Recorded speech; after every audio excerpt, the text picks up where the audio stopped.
नमस्कार, जनमंच जनता की आवाज में आपका स्वागत है। मैं हूं आशीष पाराशर।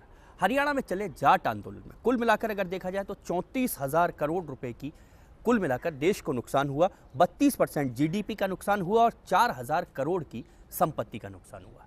आरक्षण मांगना हक हो सकता है, लेकिन क्या ये तरीका ठीक था? और अब ये जरूरत आ गई है कि इस पर एक बहस की जाए कि क्या आरक्षण मांगने के या अपना हक मांगने के तरीके सरकारी संपत्तियों को नुकसान कर कर, देश को नुकसान कर कर किया जा सकता है। यही चर्चा आज हम करेंगे हमारे कार्यक्रम जनमंच में, और जो लोग मेरे साथ बने रहेंगे मैं उनका परिचय कराना चाहूँगा। यहाँ पर हमारे साथ हैं डॉक्टर हरि सिंह जी, वरिष्ठ नेता हैं। हमारे साथ हैं यहाँ पर सत्यनारायण सिंह जी, ओबीसी आयोग के पूर्व अध्यक्ष हैं। बसंत चौधरी जी हैं भारतीय जनता पार्टी से। मोहन डागड़ जी है कांग्रेस से। इसके अलावा बच्चू सिंह जी गुजर नेता हैं। योगेंद्र सिंह जी राठौड़ हैं उपाध्यक्ष समता आंदोलन के। अनिल सारस्वती हैं सर्व ब्राह्मण महासभा जयपुर अध्यक्ष हैं। हुकुम सिंह जी कश्यप हैं और गिरिराज सिंह जी लोटवाड़ा हैं, राजपूत समाज की तरफ से राजपूत समाज के अध्यक्ष हैं। सब हमारे साथ चर्चा में बने रहेंगे। सबसे पहले मैं डॉक्टर हरि सिंह जी आपके पास ही आ रहा हूँ। इसलिए आ रहा हूँ कि राजस्थान में जब मुझे ध्यान आता है, जब जाटों ने आरक्षण मांगा था तो कहीं कोई हिंसा नहीं हुई, कहीं कोई बंद नहीं हुआ, पथराव नहीं हुआ। तो क्या आप सीख गए 10-15 सालों में, और जाट सीख गए राजस्थान के गुर्जर आंदोलन से, पाटीदार आंदोलन से, कि शायद ऐसे मांगा जाता है हक? देखिए, हमने जो आंदोलन किया था आरक्षण के मामले में, तो मैं संघर्ष समिति का अध्यक्ष था और हमने पूरा ध्यान रखा कि कोई बदतमीजी नहीं हो, कोई शांति से काम हो। और आपको मालूम है कि विद्याधर नगर में जो हमने इतनी बड़ी रैली की थी, राजस्थान में इतनी बड़ी रैली पहले कभी हुई नहीं थी। तो मैं भी इसके पक्ष में हूँ कि कोई भी आंदोलन हो उसमें हिंसात्मक कार्रवाई नहीं होनी चाहिए और आंदोलन शांति से चलना चाहिए, इसके मैं पक्ष में हूँ। जो भी कई दफ़े क्या होता है कि आंदोलन करने वाले और मैनेजमेंट करने वालों का कमी रहती है, तो ये हिंसा हो जाता है। आखिर आंदोलन करने वाले और मैनेजमेंट करने वाले, मुझे दोनों लगता है ये लोग भी राजनीतिक ही होते हैं। ये होते हैं, लेकिन मैं आपको बताऊं, यहाँ जब हम आंदोलन कर रहे थे तो जयपुर में धारा 144 लगा दी थी सरकार ने। लेकिन हमने कहा भाई सरकार से अपन झगड़ेंगे नहीं, एक ऐसी जगह इकट्ठे हो जहाँ कोई परेशान नहीं करे। तो हरियाणा में भी जो आंदोलन हिंसक हुआ, गुजरों वाला भी हुआ, बड़ी अच्छी बात नहीं हुई। और मैं दोनों को दोष दूंगा, क्यों कि कुछ बातें ऐसी भड़काने वाली आंदोलन के दौरान हो जाती है जो मॉब मेंटेलिटी में गड़बड़ हो जाती है। तो आंदोलनकर्ताओं को भी सतर्क रहना चाहिए और आंदोलन सरकार को भी उसमें बड़ा सतर्क रहना चाहिए, क्योंकि यूजुअली सतर्कता, मैं आपको एक बार रोक के मैं सत्यनारायण सिंह जी के पास चला हूँ। सत्यनारायण सिंह जी, एक सेकंड में बताऊँ चलिए कि मैंने यूजुअली ये देखा है, जब कोई आंदोलन करता है तो सरकार उसको अप्रीहेंशन नहीं करती, तो सरकार लेट चेतती है या कुछ सरकार के तत्व गलत बातें कर देते हैं, जैसे हरियाणा में हुआ। तो दोनों की जिम्मेवारी है आंदोलन। हरियाणा का सच क्या है, इसको अभी अपन थोड़ी देर के लिए छोड़ते हैं, लेकिन हम आंदोलन पे आते हैं। सत्यनारायण सिंह जी आपके पास आ रहा हूं मैं। सुप्रीम कोर्ट का निर्णय एक हो चुका था और उस निर्णय के बाद में आंदोलन शुरू हुआ है ना? क्या निर्णयों को बदलने के लिए, क्या कोर्टों के निर्णय बदलने के लिए आंदोलन? देखिए, इसमें जैसा डॉक्टर साहब ने बताया कि सरकार की और राजनीतिक पार्टियों की एक बड़ी जो रोल होता है, जिसे कहना चाहिए भूमिका, वो गलत होती है। कोई भी संवैधानिक प्रावधान कोई होता है, उसकी मांग संवैधानिक तरीके से ही होनी चाहिए और शांतिपूर्ण ढंग से ही होनी चाहिए। सुप्रीम कोर्ट ने जो फैसला दिया, उसके बाद में आपको ध्यान होगा कि हमारे प्रधानमंत्री जी मोदी जी ने और लोगों ने ये कह दिया कि साहब कोई रास्ता निकालेंगे, और उस रास्ता को निकाला नहीं। तो उसकी वजह से लोगों में पहले तो प्रोत्साहन हुआ और बाद में दबाने की चेष्टा की गई। इसके अलावा हरियाणा में आरक्षण ही एक बिंदु नहीं था, वहाँ पर राजनीतिक लड़ाई भी थी, मुख्यमंत्री की भी लड़ाई थी और जो प्रशासन था। सत्यनारायण सिंह जी, असली बात पर आप शुरू में ही आ गए। असली बात तो मुझे लगता है कि लड़ाइयाँ जो होती हैं, आरक्षण चाहिए तो राजनीतिक रूप से आरक्षण चाहिए, शिक्षा तो फिर भी धकेल दी जाती है, रोजगार फिर भी मैं आपको बहुत स्पष्ट बताऊं, आरक्षण राजनीतिक क्षेत्र में भी है, मगर इसका मूल उद्देश्य सामाजिक और शैक्षणिक जो लोग जिनको अवसर नहीं मिला, जो श्रमिक वर्ग था, जिनको प्रतिनिधित्व नहीं था, उसके लिए था।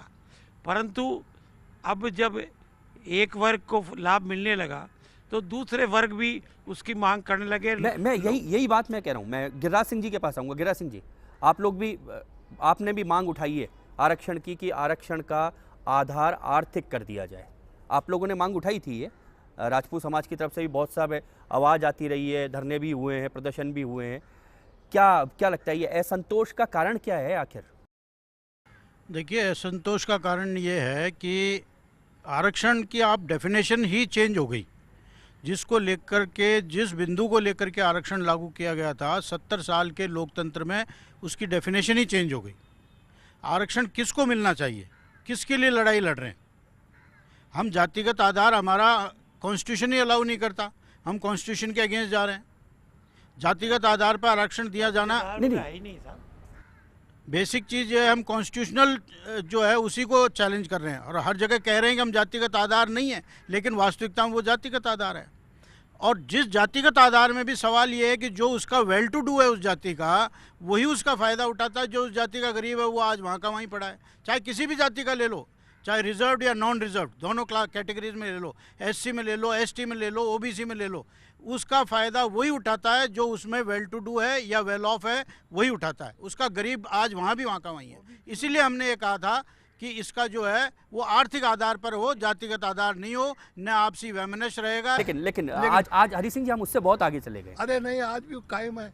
आज मेरे को बताओ कि 100 में से 99 ब्राह्मणों के घर पे हरिजन नहीं घुस सकता चौके में।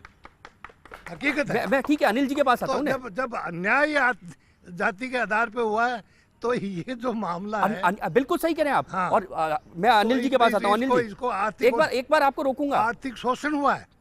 ब्राह्मण ने शोषण किया आर्थिक आधार पे, बनिए को किया है, आर्थिक शोषण हुआ है। लेकिन अन्याय आर्थिक आधार पे, जातिगत आधार पे। हरि सिंह जी, अनिल जी आपके पास आ रहा हूँ। जो बात कर रहे थे जाति के आधार पर आरक्षण की, सबसे पहले लोहिया ने शायद आरक्षण के विषय को उठाया था और जाति के आधार पर ही उन्होंने कहा था। सत्यनारायण जी, मैं गलत तो नहीं बोल रहा? सामाजिक पिछड़ेपन के आधार पे हुआ था। हाँ, उसमें लेकिन तो ये भी कहा था कि महिला सबसे ज्यादा पिछड़ी। अनिल जी, मैं यही कहना चाहूँगा, मैं साहब की बातों पे ध्यान दे रहा था। ये जातिगत बातें जो हैं, जो इन्होंने बताई कि पानी इस तरीके से पिलाया जाता था, ये आप आज़ादी के पहले की बात कर रहे हैं। आज के परिप्रेक्ष्य में हम इन बातों को देखें तो इन बातों को भूल जाएं। आज पूरा आज कहीं ना कहीं 1 लाख में अगर कोई एक आदमी ऐसी गलती कर बैठता है तो उसका दोषी पूरा समाज नहीं हो सकता। उसका पूरा दोष आप एक समाज को दे रहे हैं, सो गलत है। लेकिन अनिल जी, जब समाज सड़कों पर उतरता है आरक्षण के आंदोलनों को लेकर, तब समाज को गलतियां भी स्वीकार करनी चाहिए। नहीं, बिल्कुल आपकी बात ठीक है, तो लेकिन जो गलतियां आगे, बच्चू सिंह जी के पास चलूंगा मैं, वो बैठे हैं गुर्जर समाज से। जो आगे गलतियां हो रही है, क्या लूट हम मांग रहे हैं, हम डिमांड कर रहे हैं। हमने ब्राह्मणों ने जब भी डिमांड करी बड़ी शांतिपूर्वक करी है। हम 1999 से। अच्छा, अब आपको ऐसा नहीं लगता कि इसीलिए नहीं मिला? हाँ, ये सब कुछ तोड़ फोड़, आगजनी, ये सब कुछ देखते हुए लगता है कि अगर डिमांड इसी तरीके से रखी जाती है और कोई भी चीज़ इसी तरीके से छीनने से मिलती है तो हमको भी ऐसा करना चाहिए। चलो, मैं बच्चू सिंह जी के पास आता हूँ। बच्चू सिंह जी, गुर्जरों ने तो सबसे ज़्यादा, शायद पहला आंदोलन ऐसा था देश का जिसने एक दिशा तय कर दी कि जातिगत आरक्षण आंदोलनों की दिशा अब ये होगी। देखिए सर जी, गुर्जर समाज वाकई में आरक्षण का हकदार था। आरक्षण और का उनके हम साथ हकदार की बात नहीं कर रहे। हम बात ये कर रहे हैं जिस तरह से आंदोलन चला। उनके साथ जो बात हुई थी उसके पीछे कुछ कारण थे। उस समय आप क्या स्थिति थी, मतलब सरकार, अगर आज की डेट में अगर बात होती है तो सब जगह ये आजकल जनरल चर्चा हो गई है कि सरकार भी जब तक सुनती नहीं है तब तक कोई व्यक्ति इस तरह की कोई घटना नहीं करता, या पटरी जाम नहीं होती या सड़क जाम नहीं होता तो सरकार भी नहीं सुनती है। अच्छा, उससे आपको आरक्षण मिल गया? नहीं, आरक्षण मिलने वाली बात नहीं है। मैं आपको एक दूसरी बात बता रहा हूँ कि सरकार आजकल किसी तरह से कोई धरने पे बैठ जाए तो जान निकल जाए, मर जा, जान दे के अपनी, फिर भी कोई सुनवाई नहीं है, उसके लिए कोई एक कागज़ की कार्रवाई भी चालू नहीं होती है। तो अब ऐसी स्थिति में उसने क्या किया, लेकिन गुर्जर समाज ने इतनी, कभी भी कोई नुकसान वाली बात है उसके सब चीज़ के मेरे पास रिकॉर्ड हैं। जितने आंदोलन हुए उसमें कहाँ नुकसान हुए, उन नुकसानों के 0% नुकसान हुए। उनको उस टाइम कैसी स्थिति हुई, क्षतिपूर्ति की बातें जो आई थी वो सारी मैंने उस समय रिकॉर्ड दिए थे। लेकिन नहीं, बच्चों वो से अपने इससे नकारा नहीं जा सकता कि उस समय देश को आर्थिक नुकसान हुआ था, राजस्थान को बहुत नुकसान हुआ था, इससे आज नकार नहीं सकते आर्थिक आप। नुकसान हुआ एक, लेकिन जैसे एक सरकारी संपत्ति को नुकसान करने और वाली बड़ा बात थी। नुकसान तो आपके समाज का 70 लोग मारे गए थे। वो बहुत बड़ी घटना हुई, तो इसीलिए तो ऐसा हुआ कि उसके बाद में ये जो बढ़ी आग वो इसीलिए बढ़ी थी, उसका बढ़ने का कारण यही था। तो मतलब वर्तमान उस समय की जो सरकार थी वो दोषी थी। स्थिति अब जो भी स्थिति थी उस समय जैसा समय पे क्या बनता है वो उसी के ऊपर डिपेंड करता है। लेकिन हम ये कहते हैं, गुर्जर समाज ये बात मानता है, हमने शुरू से ये कहा है अखिल भारतीय गुर्जर महासभा के नाते कि हिंसा को कोई स्थान नहीं है, चाहे वो गुर्जर का आंदोलन हो चाहे और किसी का हो। मतलब हिंसा में हम विश्वास नहीं रखते हैं, हम अहिंसा से लेना चाहते हैं। मैं वही सवाल पूछ रहा था, वो बोल नहीं रहे। मैं योगेंद्र सिंह राठौड़ हमारे साथ हैं। योगेंद्र जी, आरक्षण को लेके बवाल भी है, उबाल भी है और असंतोष भी है। देखिए पारासर जी, इसमें दो बातें हैं। पहली बात तो मैं ये कहूँगा, जैसे ये कह रहे हैं, दुर्भाग्य से स्वतंत्रता के बाद राजनेता संवेदनहीन हो गए और एक भाषा हो गई कि आप यदि जायज़ मांगे तो भी आपकी कोई नहीं सुनेगा शांति से, और यदि नाजायज़ मांगे तो हिंसा करेंगे तो आपकी सुनेगा। पहली बात। दूसरी बात, जहाँ तक आरक्षण की बात आती है, ये जब हमने आज़ादी के बाद संविधान को आत्मसात किया तो स्वाभाविक था उसमें कि पीछे की गलतियां स्वीकार करके आगे का एक रास्ता चुना जाए, गलतियां सुधारा जाए। लेकिन दुर्भाग्य से आरक्षण इस तरीके से लागू किया जा रहा है कि बदले की भावना से, जैसे आपने अन्याय किया हम भी करेंगे, ये नहीं हो सकता। संविधान में स्पष्ट प्रावधान है, उसकी पालना कीजिए। इसमें मोहन भागवत जी जो स्टेटमेंट था उसके मर्म में जाइए, उन्होंने कहा समीक्षा कीजिए, उन्होंने ये नहीं कहा समाप्त कर दीजिए, उन्होंने कह दिया उनका एक नया स्टेटमेंट और है, उस पर मैं चर्चा करूंगा अभी, लेकिन अभी आप बोलिए। समीक्षा, इसका मतलब जो डिजर्व करता है उसको टाइम बिंग दिया जाए, एक लिमिट हो, जो नहीं करता उसको निकाला जाए। SC ST भी हो सकता, क्रिमिलेयर हो, लेकिन केवल दबाव से सुप्रीम कोर्ट का निर्णय हो गया उसके बाद है स्वीकार हम सबको करना चाहिए। उसके लिए यदि स्वाभाविक है, हर चीज़ के क्राइटेरियाज हैं, उसका भी ये भी नहीं होना चाहिए कि आपने दबाव में कमीशन से रिपोर्ट ही तोड़ मोड़ गिला दी। आज की तारीख में सैंपल के बेसिस पे सर्वे की बात ही खत्म हो गई। 100% सर्वे कीजिए, जो क्राइटेरिया उस पे दीजिए, और जो 50 में लिमिट रख के दीजिए, और फिर टाइमिंग दीजिए। ये नहीं आप लगातार। अच्छा, आप समीक्षा की बात करते हैं। मोहन जी, मैं एक बार रोकता हूँ। और मोहन जी, आपके पास सरकार को ये हिंसा को प्रोत्साहन देने की प्रवृत्ति बंद कर देनी चाहिए कि मोहन जी, अदरवाइज आपको एक मिनट रोकते हैं। मोहन जी, कांग्रेस से हैं आप, 5 साल तक गुर्जरों को बहुत अच्छी तरह आपकी जब सरकार थी तो चलाया और खिलाया। मैं शब्द दूसरा अच्छा कर रहा हूं क्योंकि 5 साल आप शांति से आप लोग निकाल दिए। क्या राजनीतिक दल इस स्थिति में है कि ये विषय अपने मुंह से बोल सकते हैं समीक्षा? नहीं, आप जो अभी बात कर रहे थे वो तो बिल्कुल गलत बात थी कि खिलाया। हमारी सरकार आम लोगों के अच्छी प्रति बैटिंग रही, 5 साल तक कोई आंदोलन नहीं हुआ। मैं बैटिंग की अच्छी हमारी बात कर जब रहा सरकार थी प्रदेश में, जब सरकार की ये संवेदनशीलता थी कि सरकार ने उस एक उग्र आंदोलन को अब उस हिसाब से लिया, लोगों की बात सुनी और लोगों को अपनी बात कहने का मौका दिया। जब जब वो बात करना चाह रहे थे, सरकार ने उनसे बात की। और मैं तो ये कहूँगा कि जब जब भी ऐसी स्थितियाँ प्रदेश में पैदा होती हैं, ऐसा वातावरण पैदा होता है, तो उसमें सरकार की जिम्मेदारी बनती है कि लोगों की बात समय रहते हुए उनकी बात सुने, ऐसी व्यवस्था बनाएं, ऐसा प्लेटफार्म उनको दें कि वो अपनी बात रखें। 1998 से 2003 तक जाट चिल्ला रहे थे हमको आरक्षण दो, तब आपकी सरकार थी, आपने नहीं सुनी रास्ता? नहीं, हमारी सरकार थी तो कैसे नहीं सुनी? हमारी सरकार ने सुनी ना, हमारी सरकार ने, केंद्र सरकार ने दिया था। केंद्र सरकार ने दिया होगा, लेकिन राजस्थान में हमारी सरकार ने सुना। और ये राजस्थान सरकार से ही मांग रहे थे पहले। नहीं, राजस्थान में लागू हो चुका था। हरि सिंह जी बोल रहे हैं, मैं आता हूँ आपके पास। सरकार ने सुना था उस समय भी।